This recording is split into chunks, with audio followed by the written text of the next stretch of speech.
party started. Okay. Education Committee meeting, June 17th, 2020, 6 p.m. We'll start with roll call. Larry Barger, Michelle Erb,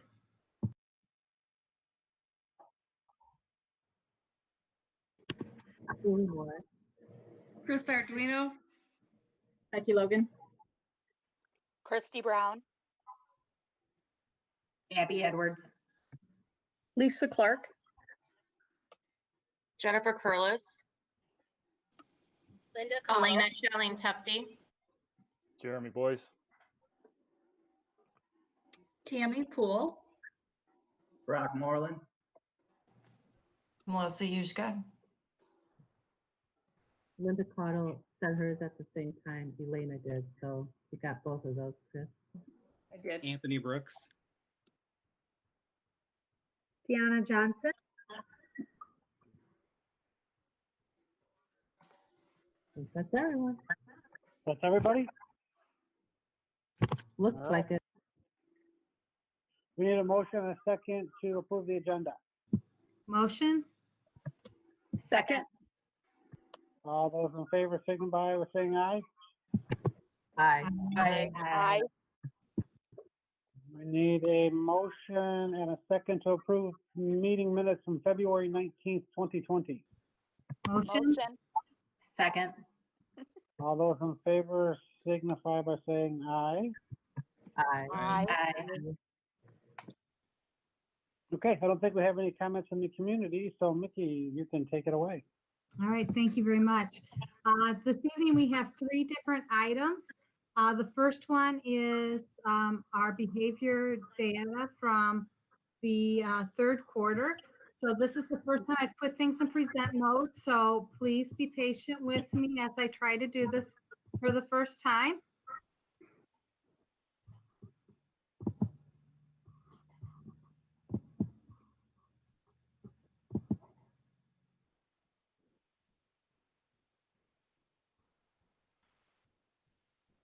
Can everybody see it?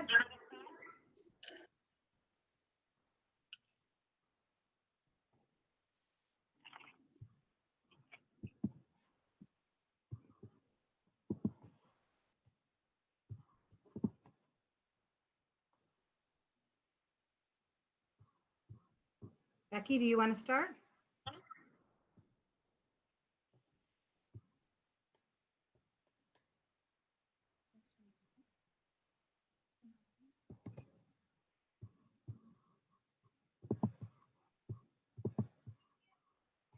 Can't see it. Well, there we go.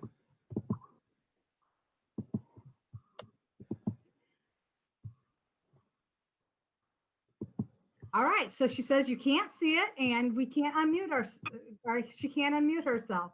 So I could see it, just to let you know, I could see it.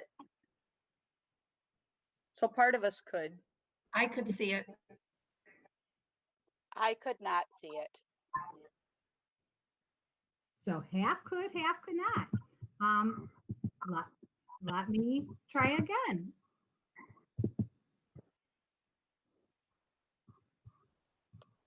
Let me try this just a second. I apologize as we are trying to do things a little different. Wait. Let's try. Oops. Let's try this.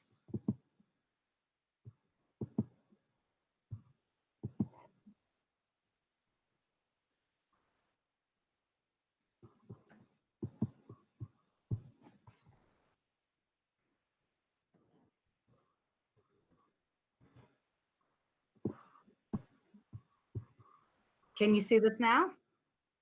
Mhm.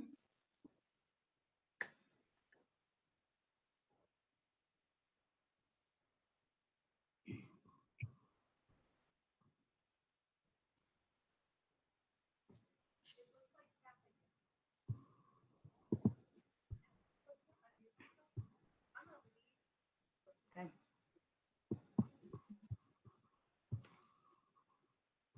Any suggestions from the techie people who are much better at this than I?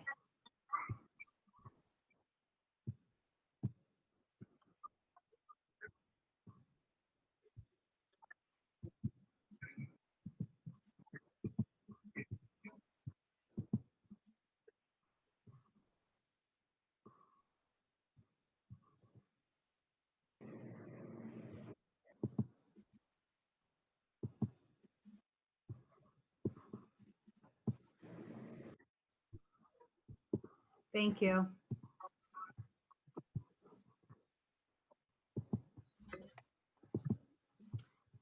Hopefully third time's a charm.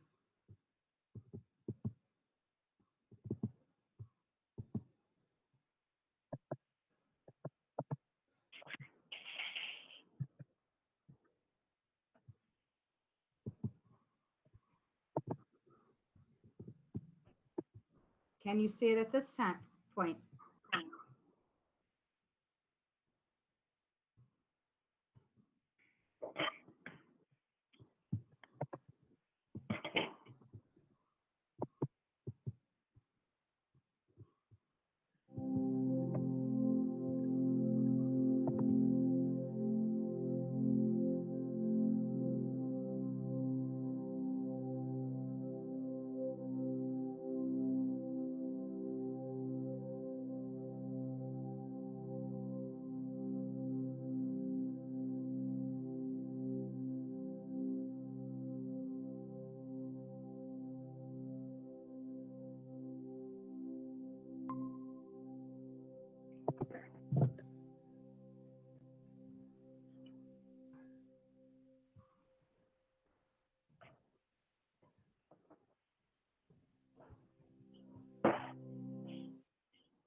Hi, Mickey. I don't Yes. know if you hear me, but I had to call in. I couldn't see anything, or I wasn't seeing a video or anything like that. But I simply call it. So Okay. Thank you. fine.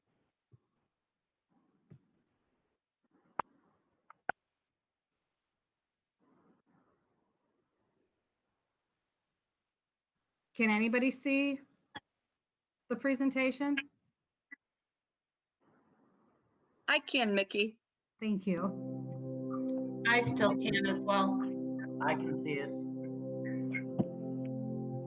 I can see it, Melissa. Thank you. I cannot, but I can follow along. I have another screen that I can follow along, so don't worry about me.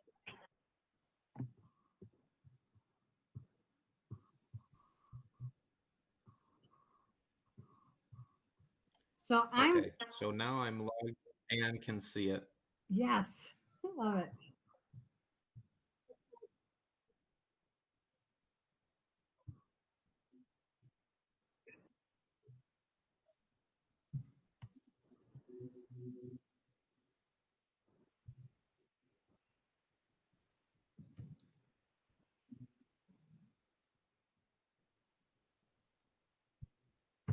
So are we good to move forward?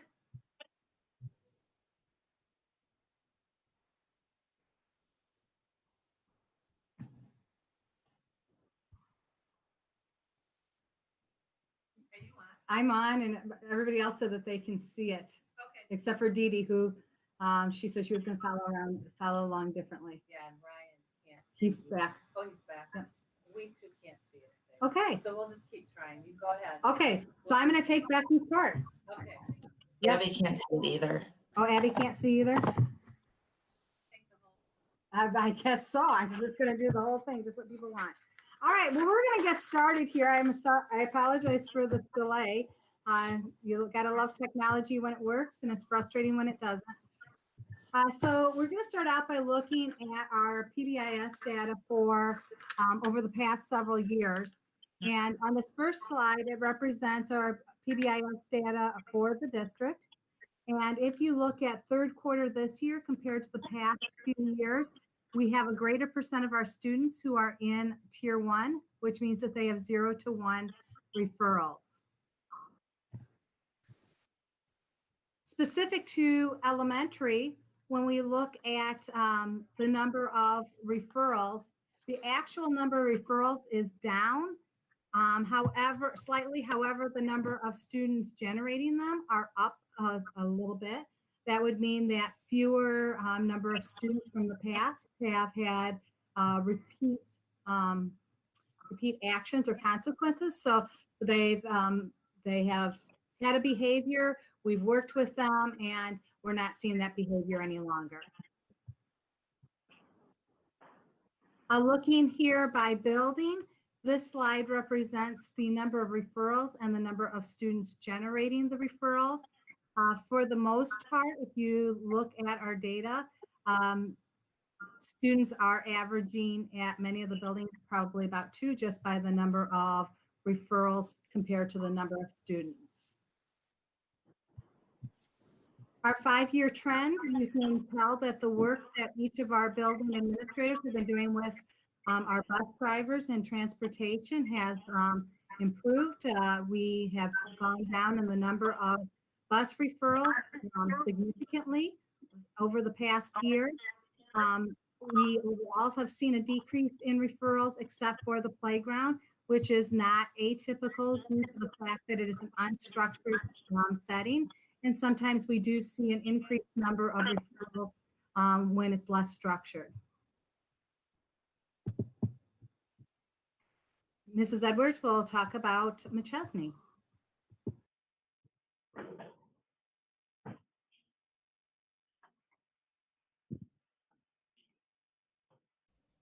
Mickey, it doesn't look like she's on anymore. All right. Well, apparently I'm talking about Machesney as well. Unless that's Abby who just joined us. Abby, did you just join us? All right. Well, then I will be talking about.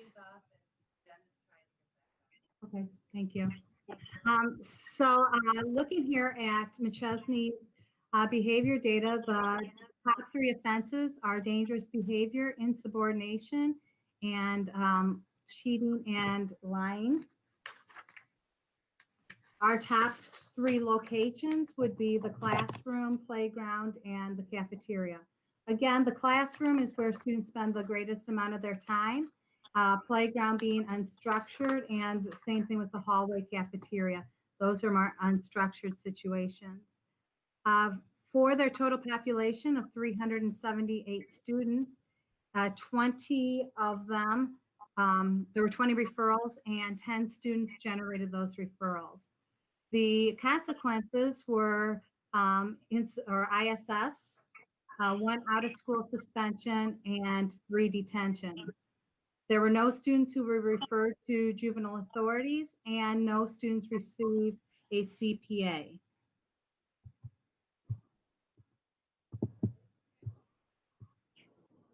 Looking at the consequences, we had 7 students who received in-school suspension. All of those students were male. All of those students were from low SES. Half of them had 504. 5 of them were white. 50% of them were white. 50% of them were Black non-Hispanic students. For out of school, there was only 1 out of school suspension, and that would have been a white male who also has an IEP and low SES. So as we have fewer students, that percent can appear higher because of the fact that there's only the 1.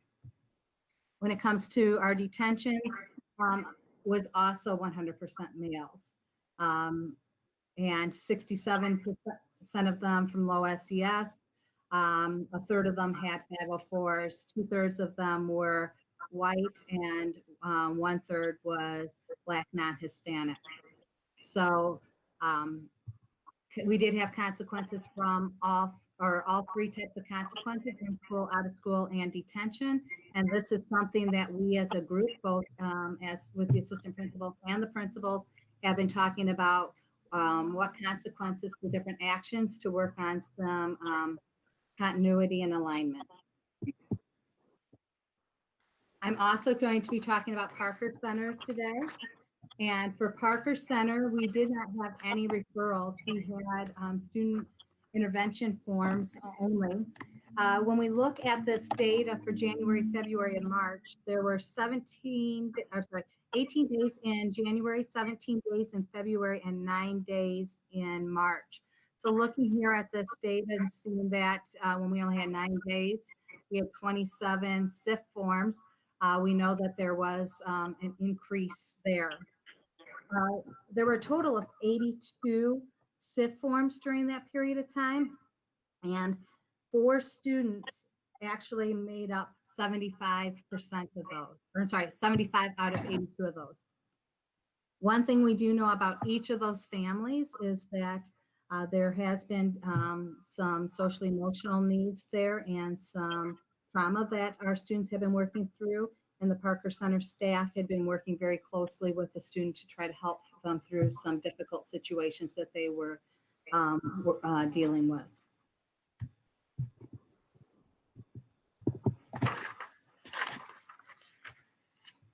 So again, we have no referrals there. And when we look at our SIF data, because of the fact 4 students made up 75 of the 82, the makeup of those 4 students is going to be indicated here. So 56% were males, as 44% were females. And all of our students came from low SES background. We also had 13% of them were white, 68% were Black, non-Hispanic, 4% were Hispanic, and 15% were multi-race. And again, we had a few students that needed a lot of additional supports that the Parker staff was working with each of those students and their families. All right, Miss Clark. Thank you. I'm going to apologize. I've lost my glasses. So these are like 2-year-old prescription glasses. So if it looks like I'm blind, it's because I actually am. We had 9 insubordination referrals, 4 for dangerous behavior and 3 for disruptive behavior or lack of cooperation. The main locations, 8 of those were in the classroom, 4 in the learning center, and 4 in the cafeteria. As far as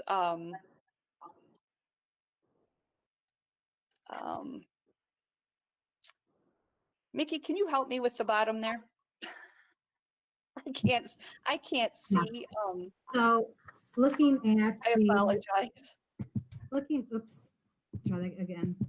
Looking at the consequences, we had 9 in-school suspensions. We had 16, I'm trying to think, 16 students who ended up having the actions. We had 7 OSS, 5 detentions. 2 of our students were referred to juvenile authorities, and 2 of our students received CPAs.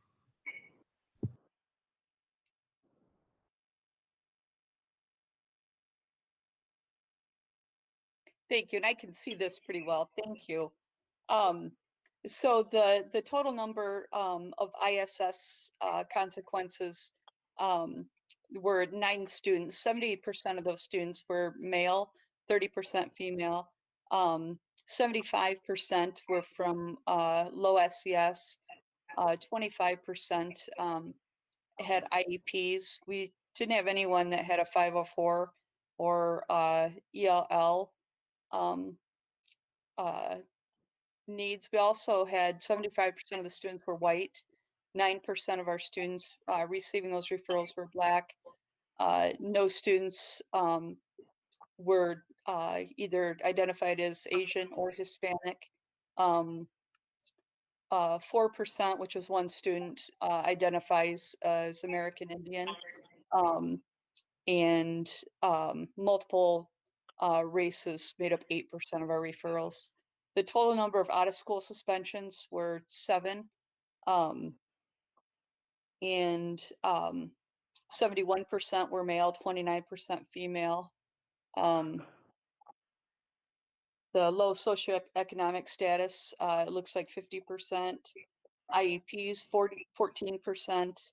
86% of the students were white, 14% Black, made up the out-of-school suspensions. Detentions, we had 5, with males making up 80%, females 20%. None of the students had IEPs, 504s, or were identified as ELL, and 80% were white, and 20%, which was one of the students, identified as American Indian.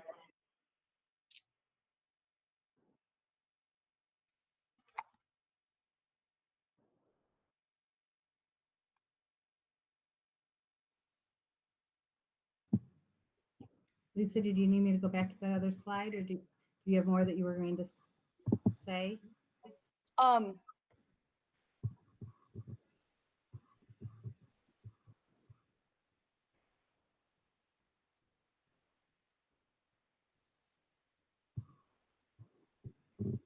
You said you're on mute. Sorry, I'm blind and deaf.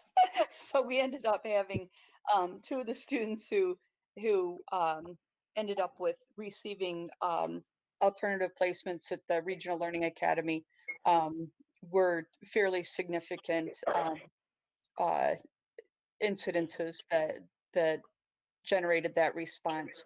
But all in all, the number of referrals did go down, and we're working along with the other schools as far as having interrelated reliability for consequences. So that's something that we continue to work on as district administrators to make sure that we're being consistent, firm, and fair. So thank you.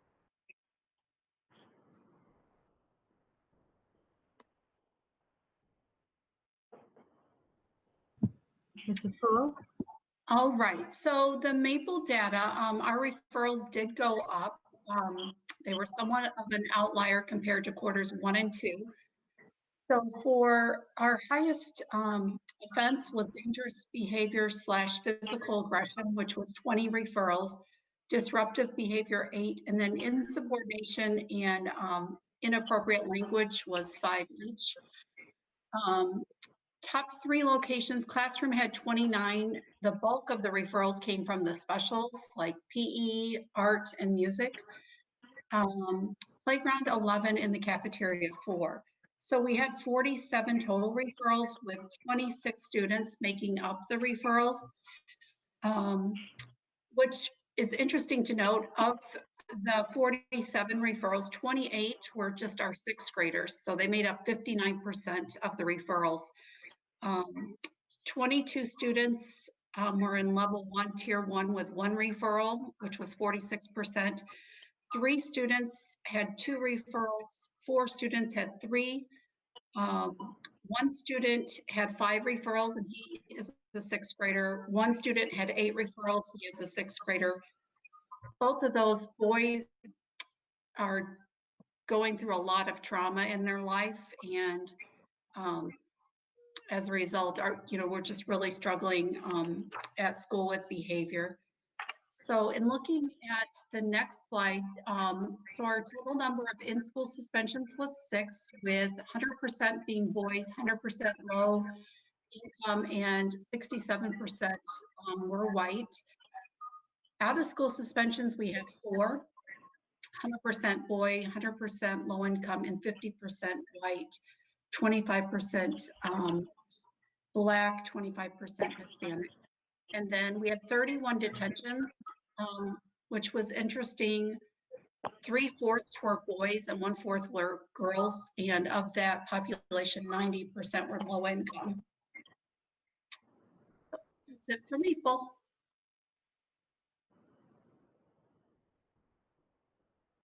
Mrs. All Brown? right. Yep, no problem. Looking at Ralston's quarter 3 data, you'll notice that we had 8 referrals this quarter, and they were generated by 3 students.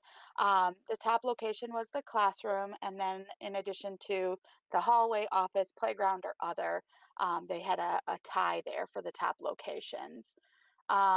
3 students, as I said, did generate those referrals, and if you go to the next slide, you will notice that 100% of those referrals are male. They are all of the in-school suspensions and the out-of-school suspensions are the same student. And usually what had happened was that student was unable to maintain within an in-school suspension, and it resulted in an out-of-school suspension. We do everything that we can to de-escalate a situation with the students, but when a student is no longer able to remain safe, no matter the location, and all of the strategies we've implemented, we do have to resort to OSS, which we do not like to have to do. But we positively have been working as a team to develop plans for these students that are referring more frequently and having these kinds of behaviors. So I look forward to where our work will lead us next year and hopefully continue the support that we're giving our kids this year.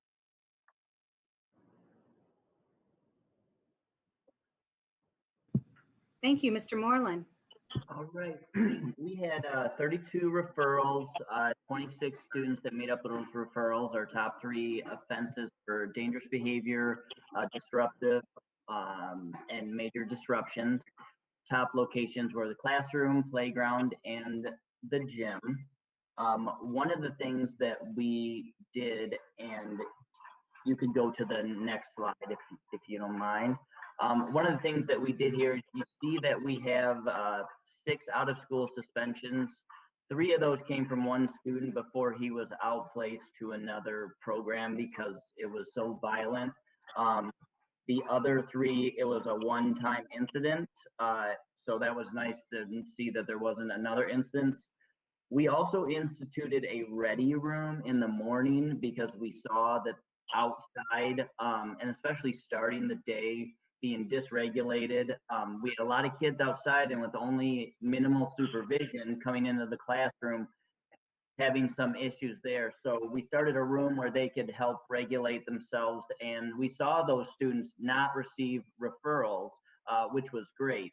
We did have 5 ISSs, 100% being male, and 20% being low SES, 20% being IEP, 20% 504, 100% white students. For ISS. For the OSS, it was 100% male, 100% low SES, 50% IEP, 17% 504, 83% white, and 17% Black. And then we started to institute in quarter 3 detentions to try and reduce students being taken out of recess or things like that. So we did after school detentions. We had 9 usually from lack of work completion, our lower level behaviors. 8 out of those 9 detentions did not come back with, did not have a repeat offense after that. So it was effective. 89% were males, 11% were females. 89% were low SES, and 11% were 504, and 11, I just had that for a second, but it came up there. 11%, 89% were white, and 11% were Black.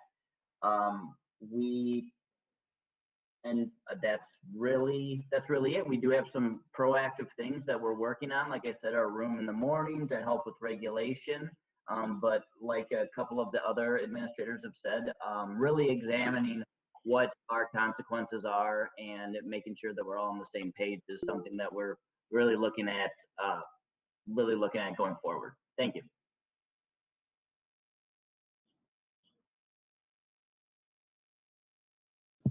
Mr. Raneke?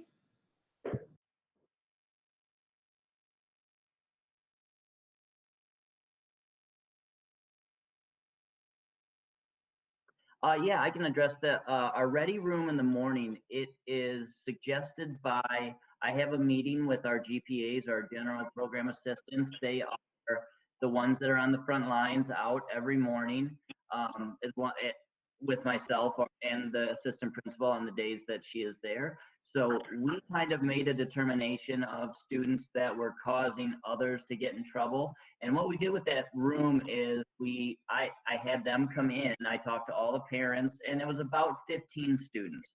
And I had, when I talked to the parents, I said, this room is to get them ready for school. So they were allowed to be active. There was like a sensory area where they could be active.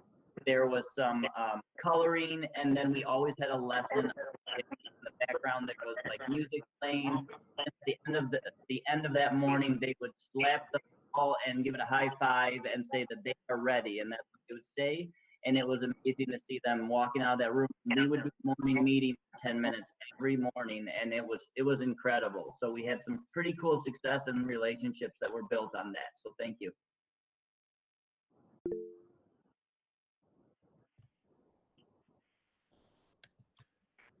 All right, let me get this big enough so I can see. Okay, so for rock cut, dangerous behavior was our most common offense, with 30 students receiving referrals for that.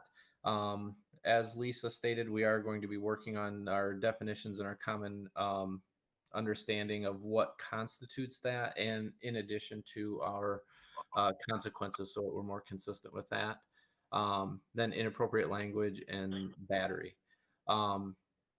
The top 3 locations are 2 unstructured areas, playground and cafeteria, and then the classroom where the kids spend most of the time. We'll go over the consequences on the next slide, but one student accounts for 9 of the referrals, and began demonstrating behaviors a short period before he found out he was moving.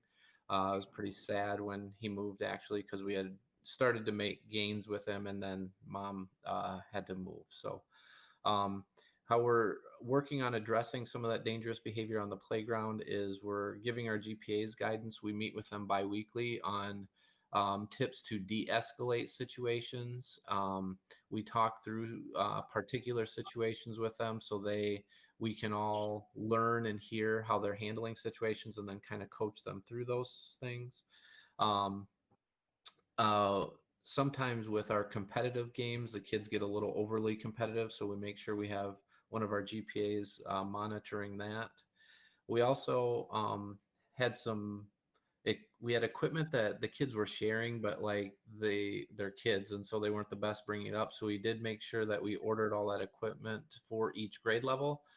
Came in just in time for us to be off school, so that worked out well. And then we address behaviors and social emotional learning through morning announcements as we see them as well. All right, now the consequence slide.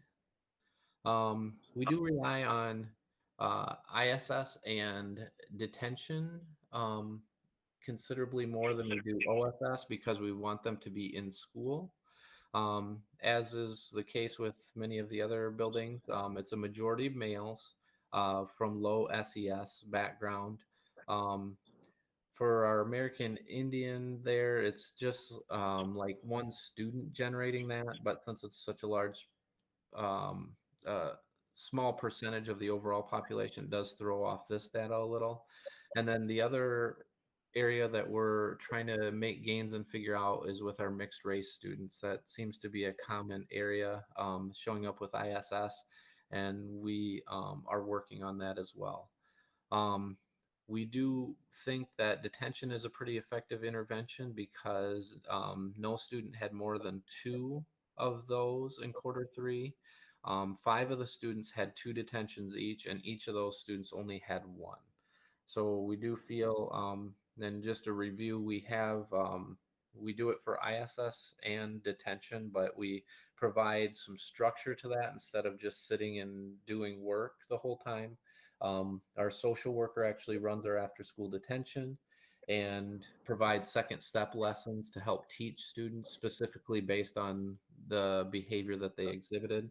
And then they spend some time reflecting and writing apology letters, whatever it might be that's needed. We do a similar thing for ISS where students are meet with our social worker during the day. They also spend some time with our janitor, helping to make the school a better place in some way. It's not always with the janitor. Like one student decided to do a pay it forward um, uh, like letter, something that she would put in an envelope and then pass it on to someone, and then it was the other student's job to pass that forward as well. So we're trying to creative ways to engage the students in the learning process while reflecting and being responsible for their behavior.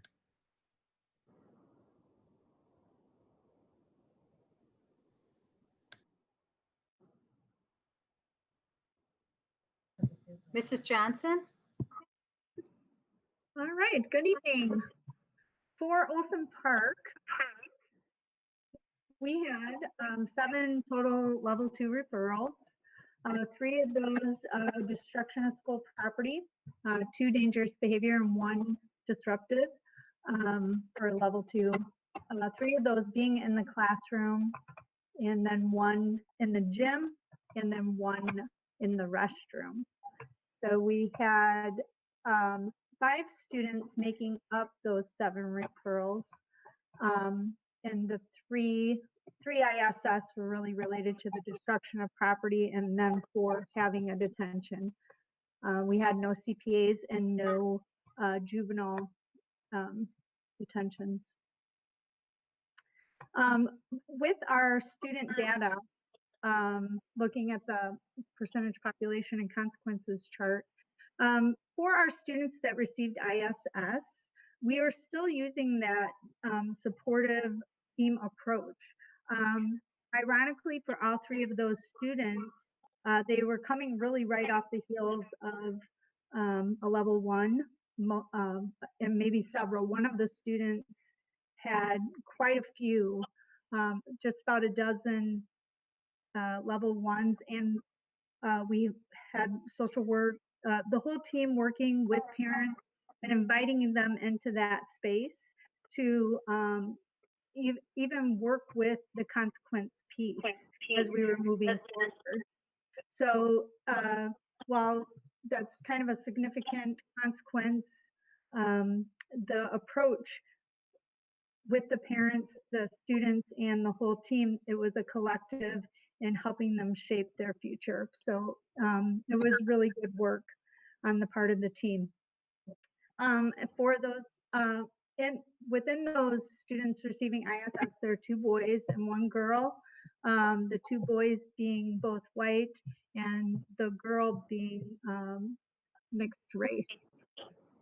For detentions, 2 of those were boys, 2 were girls. We have, oh, I missed the low socioeconomic space showing up. And 2 of those students were also one of the students that received the ISS. So we're joining those 2 categories. So we had 75% in the low socioeconomic. We had 1 with an IEP and 1 with a 504. 3 of the 4 students were white, and 1 of the 4 students was Hispanic. And so we continue to try to really use that team approach in everything that we do. We are on our V-Day planning using our Ms. Rice did an excellent job of developing second step lessons and doing group activities with grade levels with students to help define that, and we pulled that into the discipline piece as well, always trying to make a teachable moment. But that is our data for 3rd quarter.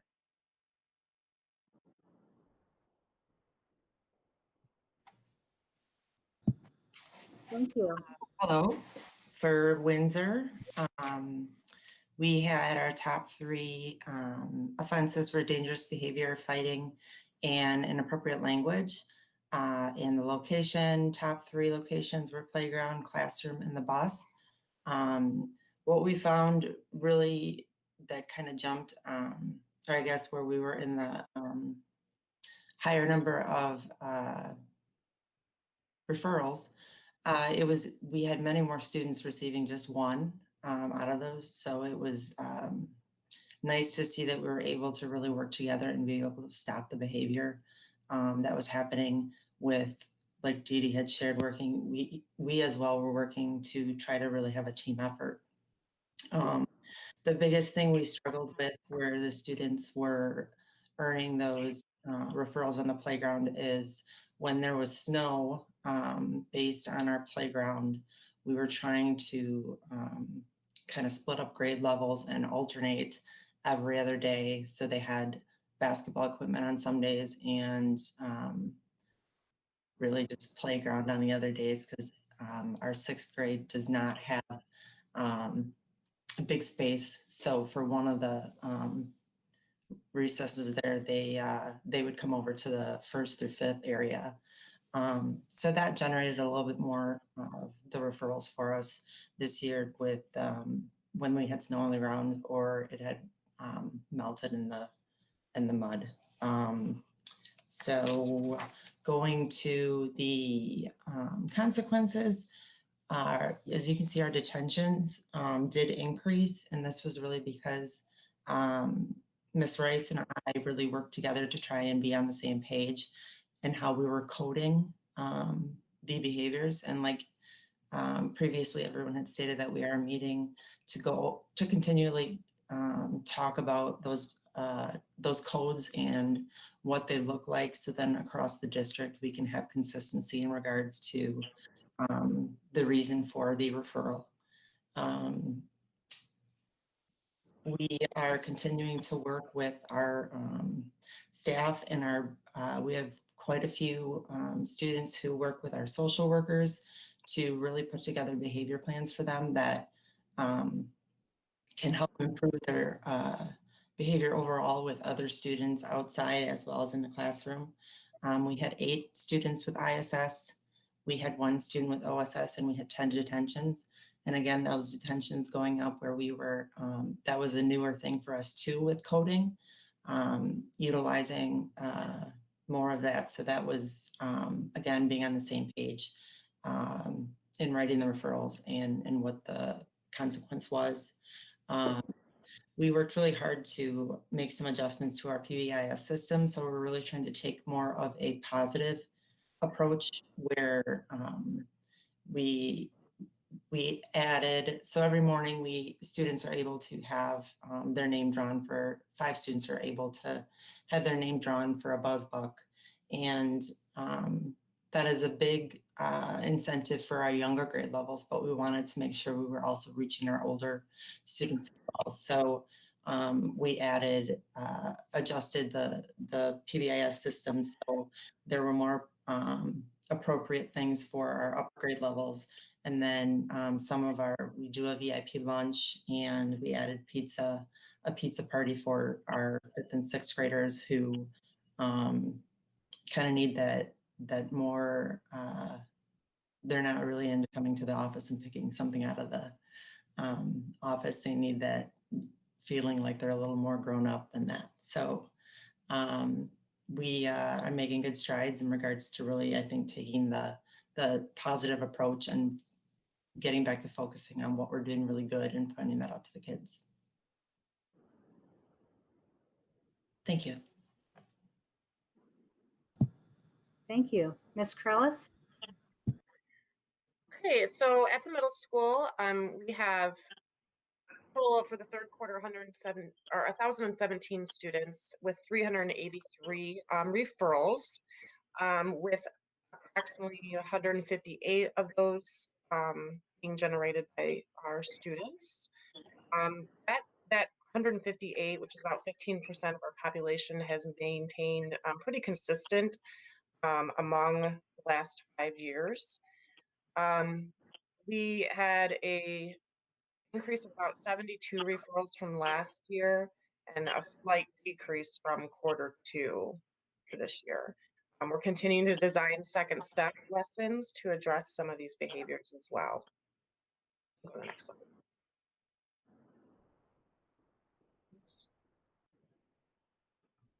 Our top locations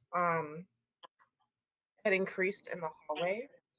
And we saw a lot of different behaviors in the hallway, which I'll address in the next slide. But the main one being insubordination because of not putting down their hoods on their hoodies as well. We had our bus referrals down from 27 from Q2 and down about 17 referrals in the cafeteria as well. The next screen talks about our top 3 offenses. As you can see, insubordination was one of them, being the number 1 with 68. Not in the assigned area kind of explains the hallway increase as well, where we had about 42 of those students, 42 referrals in not in assigned area, and then the rest of them being excessive tardies. So due to the number of the students not in the assigned area, our hallway referrals increased. 19 were generated between 2 students, and then another one generated 5 of those as well. We had, again, like I said, multiple students receive insubordination in the hallway because of the refusal to remove their hoods. One of those students made 4 of the 25 referrals, and another made 3 of those referrals. And then we had about 40 students had excessive tardies, with 24 of those having 3 or more tardies in one day. So we're constantly looking at ways to talk about the importance and the value of being due class on time, and looking at what we can do to improve that as well. We did have one student that received a conditional probation agreement. That was the incident with a student bringing an airsoft gun. We're really proud of the student that came forward and reported that, so that we could address that situation immediately as well. We continue to focus on assigning discipline in a fair and consistent manner. Our administration team discusses similar situations and the consequences to those students. So when we look at our percent of a population and consequences, we had 1 student in the multi-race category that accounted for 10 of those referrals, which were mostly tardies. We had 3 students make up about 19 of those referrals as well. Our Black students are disproportionate in our detentions, with 14% that took an increase. However, we became more proportionate with our Black students receiving ISSS at 6.8% and OSS at 13.6%. This is, you can see this the same as with our social, our SES students. We're basically trying to keep kids in school and in class, and try to utilize detentions more, which you'll see a frequent increase because detentions usually occur more often, especially when it comes to tardies. We did the ISS route, the OSS route when it came to tardies, and those weren't being affected, and our students were still showing up to class late as well. So that's all I have. Oh, except for the target data, I'm sorry. We had 247 athletes with 0 violations. That's it. Thank you. Dr. Boyce? Thank you. So the high school data, we had an increase in number of referrals up to 572 referrals from 249 students. We're still going through some growing pains of being a 4-year building with half of the students, a little over half of the students being first timers in our building. So we're still kind of getting used to that. So that had a little bit to do with the increase in the total number of referrals. Looking at the locations, we have common or a classroom with 209 referrals. Hallway had 64, and then the commons had 49 for our top 3. So we're really working on that tier 1 stuff with the classroom to try to get that back down with better, more student engagement, so they don't have time for the other stuff that's getting in the way for disruption. But that's those are the top locations. The top offenses, not in assigned area, which is essentially either not going to class or leaving class, not serving detentions, and insubordination. And then, of course, you can see the locations on there again. And then we had 295 ISS, 95 OSS, and 46 detentions. Looking at our disaggregated data, you can see that for the breakdown between males and females, a lot more females had ISS, but a lot more males had OSS and detention. You can see that our students from low-income households made up 44% of our ISS, 24% of our OSS, and 54% of our detentions. So those are somewhat consistent with the percentage of the population. Our students with IEPs are overrepresented in our discipline data with about half the ISS and a third of the OSS. And then our students with 504s follow with that, specifically with ISS. So that's definitely something that we're going to want to take a look at. From a racial standpoint, our Black and Hispanic students are overrepresented again in the consequences, with our Black students in ISS 15% of the time, and 50% of the ISS consequences, and 19% of the OSS consequences, along with 17% of the detentions. So that's a disparity that we need to continue to pay attention to, and we have, of course, been doing that for a number of years. But to really continue to break down who, when, where, why those students are generating those referrals and by whom and all that kind of stuff. So we're going to continue that work. And then, of course, we're also going to continue to work with our other racial groups, specifically students who identify with 2 or more races, because they have 11% of the ISS, 15% of OSS, and 11% of detentions, which is higher than the population that they make up of the whole population. Our arrests, we had 22 either referrals to juvenile authorities or arrests. A vast majority of those were for fights, which part of the reason of the high number is because when that happens, there's more than one arrest often. So I think there were maybe 3 or 4 drug arrests for vape pens with the THC cartridges in them, and then the rest were for disorderly conduct based or battery based on fights. So that's definitely going to be, going into next year, going to be a priority to help everyone get along a little bit better. And then we had no target violations from our 238 athletes.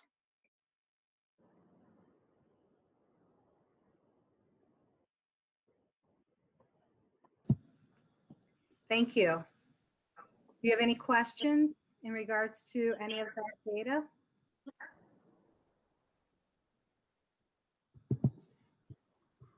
All right, so we're going to try again, and hopefully you'll be able to see the next screen, and we'll do a little bit better than this last time. So the next thing that Becky Logan and I are going to present this evening is our district consolidated plan. The district consolidated plan is required for all of our grants, or our federal grants, I should say. So for the federal grants, we have to complete this yearly, and we will have to submit to the state.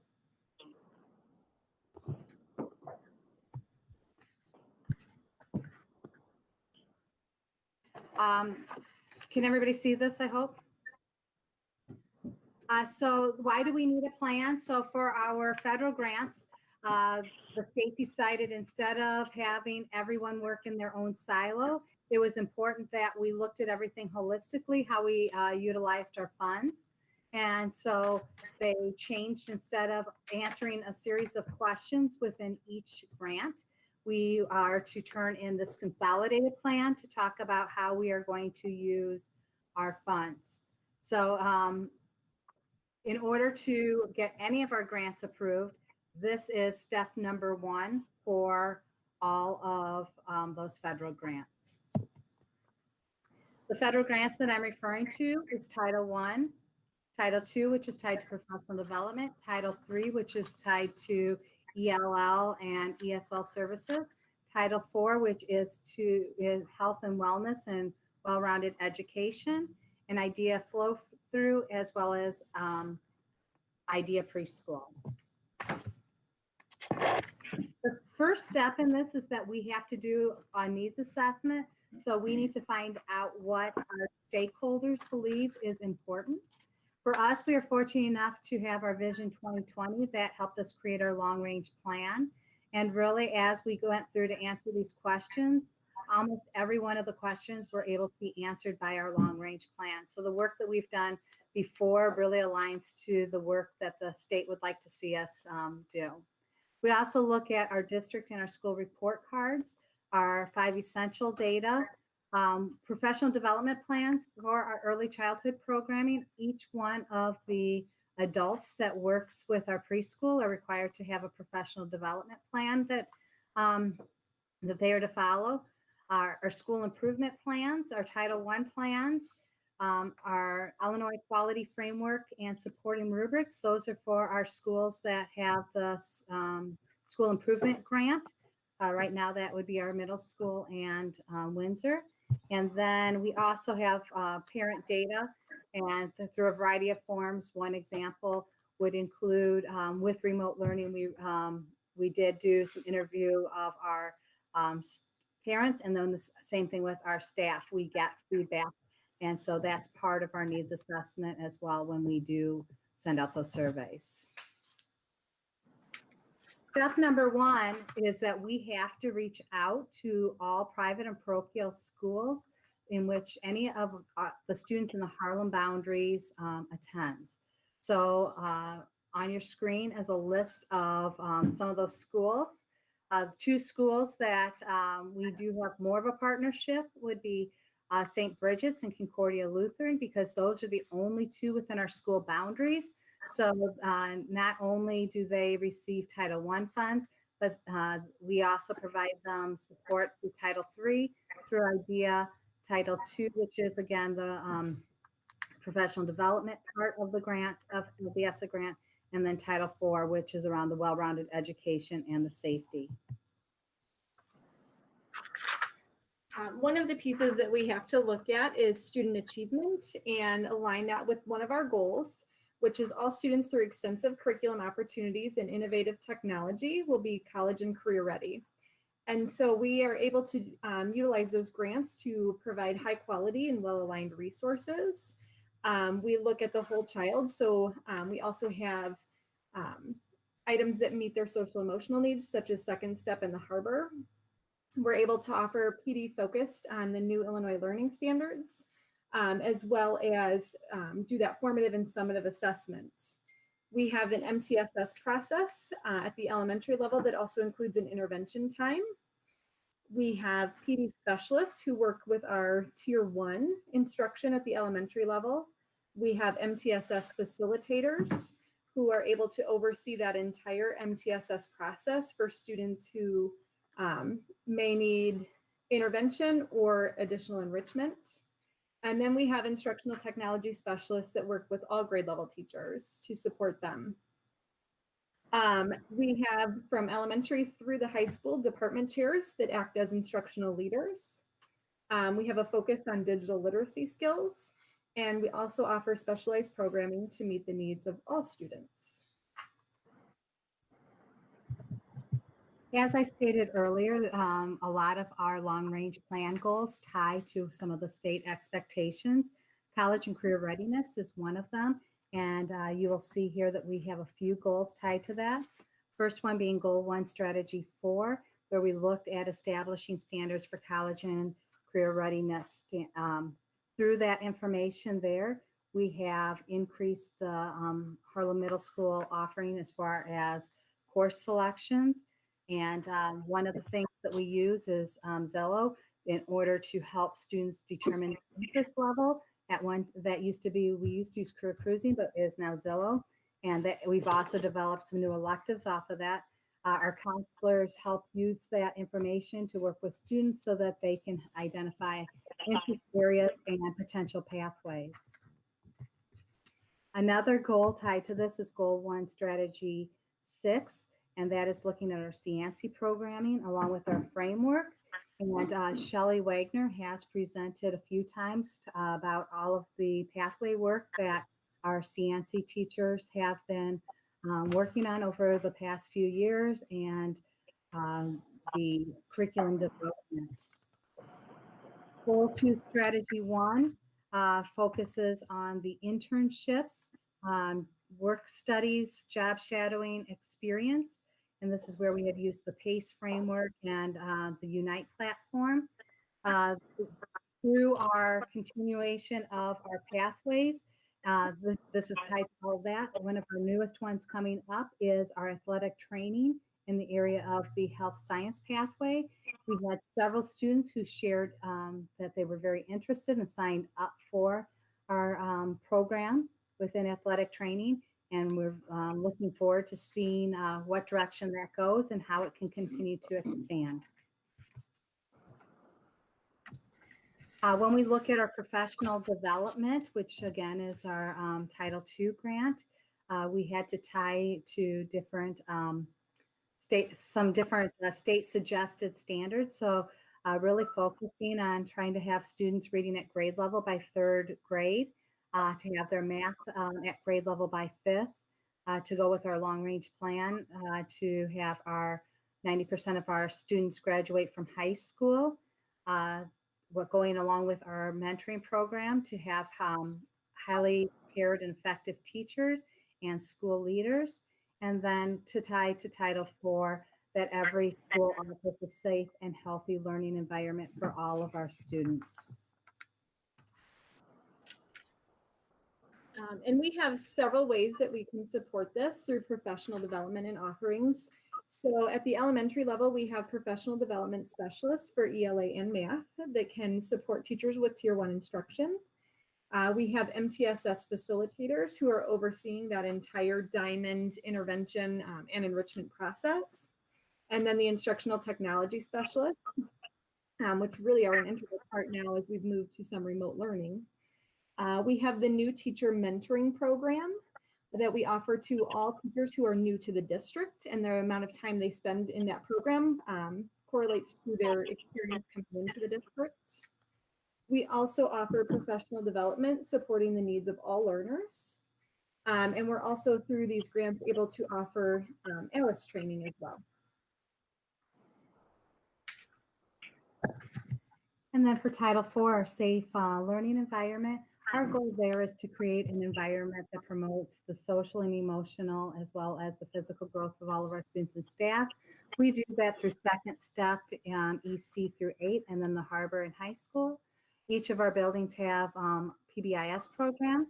We have our SBC, our Student Behavior Committee, where we look at our student behaviors, and as we've been talking, really looking to have alignment and consequences and actions, and talk about the why behind behaviors.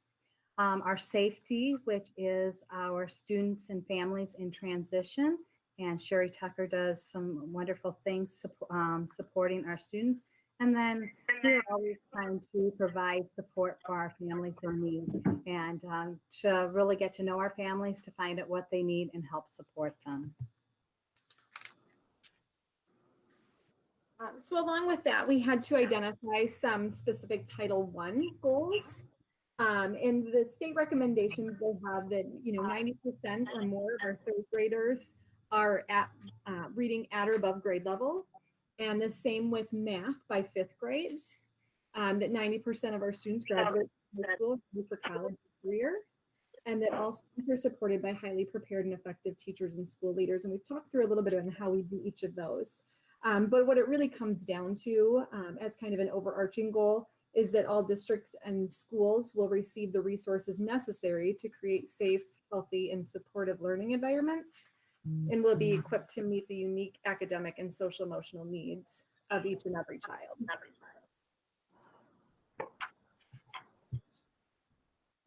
So along with our Title I specific items, half of each of our school improvement days are used to focus on school improvement needs. So each building has a SIP or a leadership committee that comes together and they are able to set goals for their school. based on what they see as their needs. And then along with that, the district also provides training on equity through our district and building specific e-teams. We also provide training on meeting the needs of all students and learners and instructional best practices. And I know we've talked a lot about, we also use Title I funds for our literacy specialists and supporting the Title I goals through our PD specialists. To support the social and emotional well-being of our students, we have social workers and psychologists that assist with this, that can help focus on those emotional needs. And all of our 1st through 6th grade buildings are school-wide programs. And so we will bring their individual building plans to the board meeting in August. Another part of this district consolidated plan is we need to make sure we have a foster care transportation setup. So how are we helping support our youth in care? And so the district had to develop a plan, and that was in collaboration with our safety program coordinator and director of transportation. The plan really has to be developed in the best interest of each individual student. So it's not a one size fits all. So Mr. West and Mrs. Tucker worked together on developing this plan. They have submitted it to the state and it has been approved, but that is part of this consolidated plan. Is we need to show that we are making sure that our youth in care have transportation to and from school. So our next steps is that we are going to ask for board approval at the July 13th board meeting. So Mr. Barger, tonight I'd ask for us to have consensus to take that to that meeting. We will continue to meet with our private and parochial schools. We had some of those meetings today, actually, where every one of those schools that we showed on that list, we have to have a consultation meeting with each one and discuss how we will work together. We will implement the plan as written. We tried to give the condensed version. I think it's 60 some pages if you look at the attachment, but there's several parts to this that we will implement that. And then as Mrs. Logan had just shared, our Title I schools will be bringing their Title I plans to the next Education Committee meeting, which is in August. Are there any questions? Yes, and then those plans will be approved at the board meeting.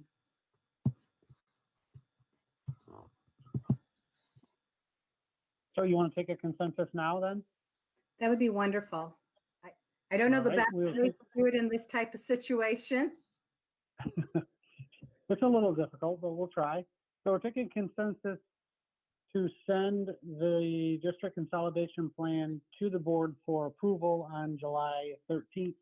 I will start yes. Yes. Yes. Yes. Yes. Dr. Moore Yes. says yes. Yes.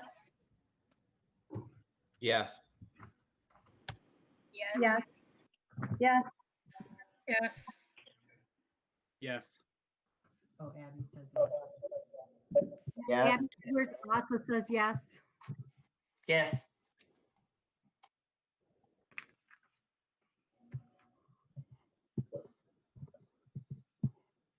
That must be everybody. Okay. All right, thank you. Because I apparently wanted to talk a lot this evening, I have one more item for the agenda, but it will be a lot shorter. It is the Linking Talent to Opportunities Memorandum of Understanding. And I'm going to pull that up at this time. Dr. Boyce, if there's anything that you would like to add as we go through this, because I know that you know it rather well, or something that I missed, please feel free to share. So this actually links to our district goals 1 and 2 with our pathways, and it also works in accordance with our Post-Secondary and Workforce Readiness Act, as well as ESSA. So for this current school year, Harlem High School had some dual credit agreements with Rock Valley College. That was for college biology, the college biology lab part, and medical terminology. Now, there are several different articulated courses that are not listed here. Articulated courses, you have to take so many courses at Rock Valley after you take classes at Harlem High School, and then they will go back and give you credit for things that you took in high school. Because of the fact that with articulated credit, you do not have to have a memorandum of understanding, so that's why they are not listed there. If you look at the list on the right under the 2021 school year, we are increasing our offerings for our students. We will continue to have the college biology and medical terminology, but we are going to be adding introduction to business, the principles of marketing, network essentials, and A+ essentials. So we are going to be able to provide our students additional dual credit opportunities to help prepare them to have a few more credits when they move on to college. So what's in the agreement? First of all, alignment and quality. It follows the feedback and approval procedure for curriculum development, feedback, and an approval process. If you want to read all about that, that's in the other attachment that is shared on the board agenda. It also ensures the teachers are qualified to be dual credit instructors. So you cannot just have a teaching endorsement and be able to do a dual credit course. You may have taken coursework at and feel comfortable teaching it. However, whatever the requirements of Rock Valley College is for the teacher, the high school teacher has to have the exact same qualifications. As far as the communication part, it ensures that there's constant communication between Harlem High School and Rock Valley College. As far as the reporting part of the agreement, Rock Valley College and Harlem High School work together for enrollment verification, grade reporting, status updates, and transcriptions. And then for the cost, it's a great opportunity for our students because it's $50 per course. I can't tell you that I've ever had $50 per credit. So this is a great opportunity for our students. Mr. Boyce, is there anything that you would like to add that I didn't cover with this? Not specifically. I mean, other than it's not specific to this agreement, but we're looking at growing that over the next few years, and specifically the athletic training one that we're putting in next year, just because it's still posted. We have candidates and everything, but there's certification issues to become dual credit. So we may be able to offer more even next year, but down the road, we're going to hopefully grow this considerably. Thank you. I know that Dr. Boyce and the teachers have been very diligent on trying to increase the opportunities for all of our students. So thank you, Dr. Boyce. So with that, Mr. Barger, that ends my report for this evening. All right. I think we probably, because it's going to go to the board for approval at our next meeting, could we do a consensus to please take that to the next board meeting? The linking talent? Yes. Or what are we calling it? The Rock Valley College memo of understanding. Probably the linking talent MOU. It's the same document. Okay. Okay, we're going to take a consensus to send the linking talent MOU to the board for approval on July 13th. I will start that. Yes. Yes. Yes. Yes. Yes. Yes. Yes. Yes. Yes. Yes. Yes. Yes. Yes. Yes.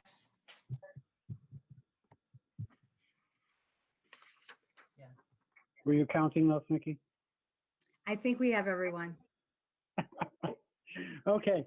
With that, the next education committee meeting, Wednesday, August 5th, 2020 at 6:30.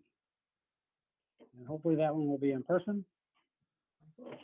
With that, we need a motion and a second to adjourn. Motion? Second. All those in favor signify by saying aye. Aye. Everyone enjoy the rest of their evening. Have a nice night, everyone.